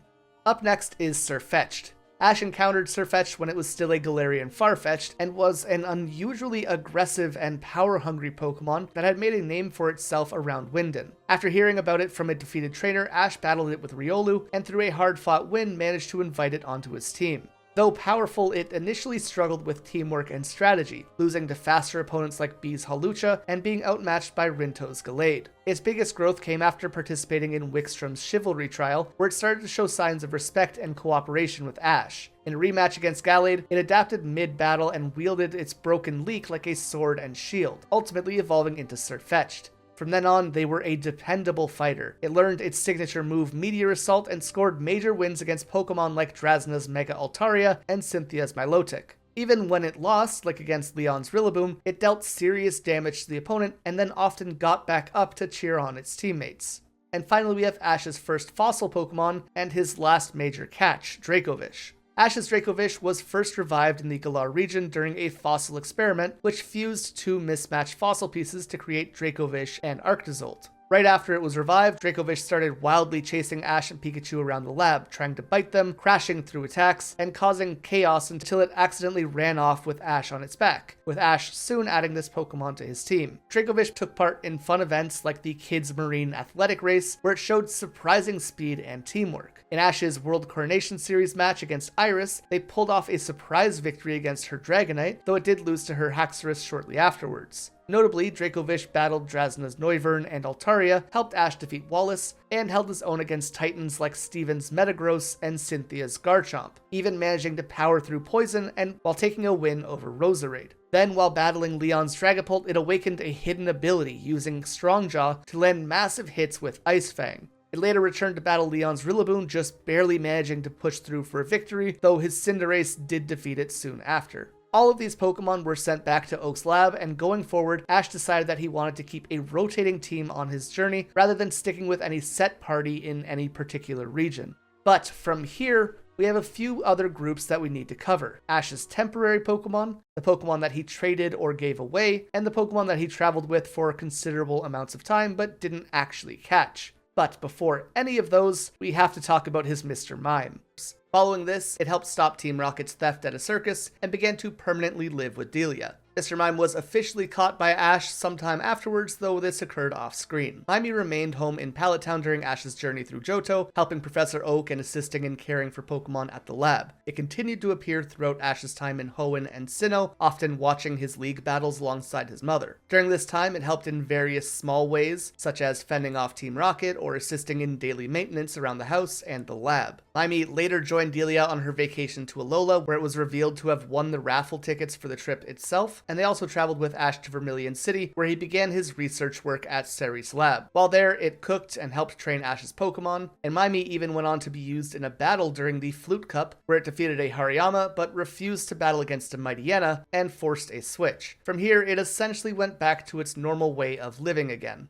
But onto the Pokemon that Ash only had for a short time, be they just for a single mission, a tournament, or a training arc. Up first, we're going all the way back to Johto. Here, Ash entered the Seaking Catching Day competition, where he managed to catch a Seaking in a special Lake Ball. However, Seaking wasn't big enough to win the contest, and as per the rules, he had to release it at the end of the event. Moving on to Alola, where Ash had 3 Ultra Beasts that we haven't talked about yet. These were Buzzwole, Stakataka, and Pheromosa, all of which were Ultra Beasts who entered Alola through Ultra Wormholes, battled Ash and the Ultra Guardians, and were eventually captured so that they could be safely returned to their own dimensions. And finally, when Ash and Go visited Canalave City to learn more about Ancient Sinnoh, Ash catches a Rowlet during a Sinnoh festival to show off an Ancient Sinnohan Pokeball, only for the Pokemon to be released shortly after the demonstration. Then we have 2 Pokemon who Ash traded away. Up first is Eradicate, a Pokemon we mentioned earlier in this video actually. While on the SSN, Ash battled a gentleman who was so impressed by his Butterfree that he offered to trade for its Eradicate. Ash was pretty hesitant but ultimately agreed, however shortly afterwards he realized how much he missed Butterfree and asked to trade back, which the gentleman agreed to. Then we have Aipom. Aipom was first introduced in the Battle Frontier saga, where he worshipped a giant robot Slaking that was created by Team Rocket. Aipom went on to steal Ash's hat, along with a bunch of their food, but after the Slaking bot started to attack and was defeated, Aipom ultimately returned Ash's hat along with a flower and an apple as an apology. She later appeared when she stole a bunch of hats again, including Ash's, and repeatedly challenged him until he finally caught her after a battle. After joining Ash's team, Aipom showed a strong interest in both battling and contests. Despite her troublemaking, she shared a close bond with Ash, however she became jealous of the time that he spent with Pikachu. Aipom was briefly left at Professor Oak's lab when Ash needed to bring back his Torkoal for a rematch, and during this time she had trouble adjusting to that change. She was soon reunited with Ash, and despite his intent to travel light through Sinnoh, Aipom snuck aboard his boat and became part of his Sinnoh team. From here, Aipom participated in multiple gym battles, but over time it became clear that she was more interested in performing in contests, and as such, she was traded to Dawn for her Buizel. On a kind of similar note, there is also one Pokemon that Ash gave away as a gift, which was a Beedrill. He caught this Beedrill during a bug catching contest, but instead of keeping the prize, Ash gave Beedrill to Casey, a trainer with a deep love for yellow and black striped Pokemon like Electabuzz. That said, not every Pokemon on Ash's journey was caught, traded for, or even battled with. Some just simply joined him for his journey for a short time. For example, there is Haunter, the prankster ghost who didn't join Ash's team but did help him win a badge. After Ash failed to defeat Sabrina, her father suggested that he look for ghost-type Pokemon to counter her psychic Pokemon. Following this advice, he travels to the Pokemon Tower in Lavender Town where he encounters a trio of ghost types, Ghastly, Haunter, and Gengar. Although he didn't catch any of them, one Haunter took a liking to him and decided to tag along. Ash returned to challenge Sabrina a second time with Haunter's help, but the ghost Pokemon kept vanishing at critical moments, treating the whole situation like a joke. Just when Pikachu was about to lose, Haunter reappeared and made Sabrina laugh. This emotional breakthrough reconnected Sabrina with her more compassionate side, and because her Kadabra was psychically linked to her, it became unable to battle. As a result, Ash was awarded the Marsh Badge. Haunter chose to stay behind at the Saffron Gym to keep Sabrina company and help her maintain her emotional balance, marking the end of its journey with Ash. Then there's Meloetta, a Pokemon who lived in the Abyssal Ruins with Ridley's ancestors. Here, she guarded the reveal glass from people who wanted to use its power. However, as the attacks increased, Meloetta went on to seal the ruins and fled with the Guardian tribe to live peacefully in a nearby forest. It later became close friends with Ridley, but one day Team Rocket attacked and captured her. Meloetta escaped by turning invisible and began hiding from them, and while on the run, she met Ash in Verbank City. After he saved her from falling tools, Meloetta secretly started to follow him. It watched one of his gym battles and later got hurt while escaping Team Rocket's attack. Ash and his friends helped it recover, and Meloetta began traveling more openly with the group, bonding with Oshawott and Piplup, who both developed crushes on her. Meloetta even went on to help out a few times, like trying to calm a group of angry Onix and battling alongside Ash. But when Ridley mistook a friendly battle as an attack, Team Rocket used the moment to recapture Meloetta along with Ash and his Pikachu and took them to the Abyssal Ruins. There, Giovanni used the Reveal Glass to summon Tornadus, Thundurus, and Landorus.